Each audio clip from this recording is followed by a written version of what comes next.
Me, 35 male, and my ex, 33 female, were together for almost 7 years. We were never legally married, but we lived together, had joint bank accounts, shared bills, a dog, mutual friends, etc.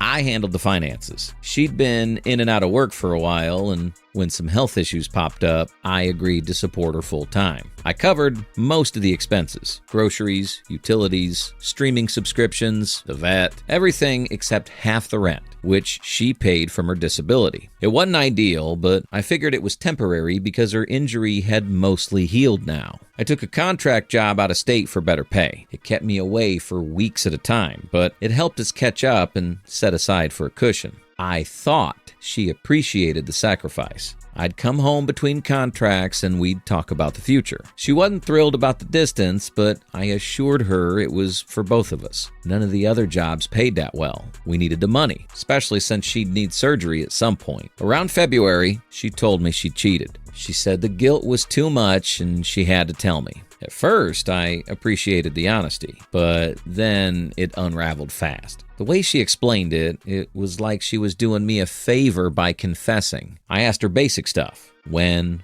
who, how long. She gave vague answers. She said it wasn't serious. It was a lapse in judgment, and it didn't matter because she ended it. Then she got defensive. She said she didn't want to keep going over it because it made her feel worse. She didn't seem sorry. She seemed inconvenienced. At first, I thought maybe we could get through it. It was only an emotional affair, and I understood the circumstances under which it happened. I told her I'd be willing to try therapy. I didn't forgive her right away, but I didn't want to throw away 7 years either. She agreed. But at our first couples session, it was like a punch to the gut. She dominated the whole thing. Talked over me, painted me as emotionally distant, said she felt abandoned. She made it sound like I was gone 90% of the time and just left her to fend for herself. Never mind that she had free rent, food, and full autonomy. When I got a chance to talk, I said I didn't feel respected, that I felt taken for granted, that I was working long hours out of state to support us. She cut me off and said that wasn't true,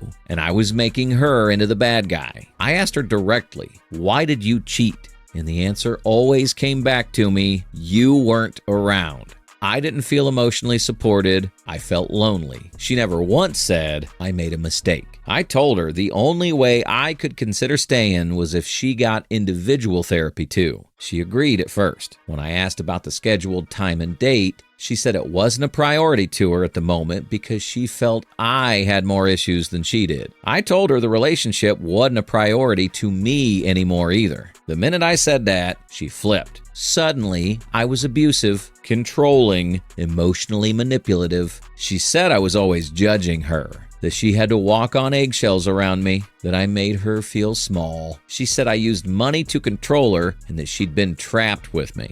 It was like she had a speech rehearsed. None of this came up during the 7 years we were together. But now that I was leaving, it was an itemized list. I told her I didn't want to fight, that I just wanted to move out quietly. I let her keep the apartment, the furniture, etc. I didn't want to live there anymore. She said, "You owe me that much." That's the last thing she said before I walked out the door. The cheating hurt, but the person she turned into afterward was the real betrayal. It's been 3 weeks since D-Day, and I still catch myself thinking about how none of it added up. I supported her in every way I could. Paid the bills, worked far from home to give her the lifestyle she wanted, and she still did this and then tried to make herself out to be the victim. Like I caused this. Like I was the one who broke her trust. I could have worked through the betrayal if she'd been real about it, but she wasn't. And now I'm gone, and she has a lease in her name and a lot of bills to pay. Update. Been about a month since I left. I've been quiet, signed a new lease, bought new furniture, and in the final stages of buying a new car. I'm starting to realize day after day how much I'm saving without her medical bills piling up. I blocked her on everything after the last time she tried flipping the script on me. I figured that was it. But earlier this week, I heard from a mutual friend that she's living with a new guy now. Same apartment I gave up. Same guy she once told me was just a friend from her old job. They're apparently together now, or were the whole time. I don't really know. And honestly, I don't care. I was just sitting with this information when she reached out again like nothing had happened. She messaged me from a new number and said she missed talking to me. She asked how I was doing, and she said she hoped we could reconnect, maybe talk in person. I didn't reply. A couple days later, another message came through asking if I could help her with a small amount, just until some things get sorted. LOL. What? She kept sending me more messages and saying stuff like, "You always stood by me, so why not now when I'm in need?" And "You know I wouldn't ask if I had anyone else." All while she's sleeping next to someone else in the apartment I paid most of the bills for. Still no accountability. Still no real apology. Just another handout masked as a heart-to-heart. I didn't respond, but I did ask around. Turns out the guy she's living with doesn't have a job either. Neither does she. Apparently, they've both been seen sitting around all day while she messages people for help. She's told others she's overwhelmed, that she's doing her best. The people don't realize how hard it is for her right now. It's the same story I used to get. Yesterday, a joint friend asked if I was really letting her sink. I said I wasn't letting her do anything. She chose the boat and drilled the holes. It has nothing to do with me. I told him that accountability isn't cruelty. He admitted I had a point, then mentioned she'd borrowed a few hundred from him too and hadn't paid it back. Pattern confirmed.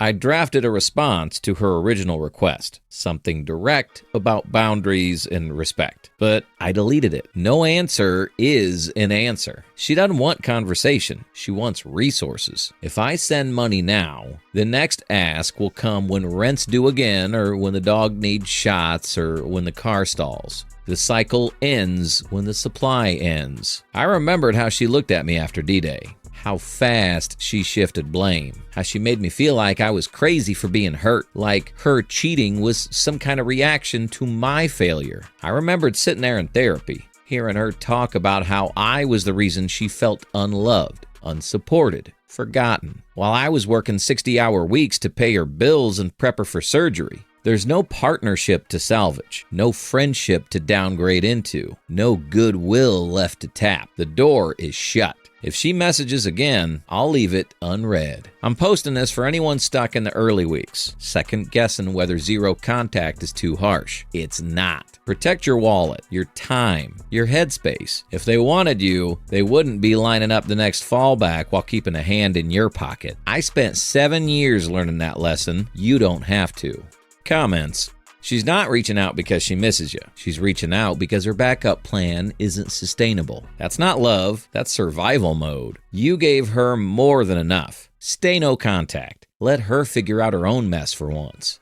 You can tell a lot by how someone behaves after getting caught. Her instinct wasn't to reflect or repair. It was to deflect, replace, and then circle back when things got tough. I'm glad you didn't fall for the "just until my disability comes in" line. Mine used the same one. Turns out she never even applied. They're not asking for help. They're asking for access. Cutting that off is the healthiest thing you could have done. Mine didn't even wait until I moved out before lining someone else up. She made it sound like it was because I'd abandoned her. This is what they do when the consequences finally catch up. They rewrite the story, cast themselves as the victim, and hope you still feel guilty enough to bail them out. You don't owe her anything. Keep walking.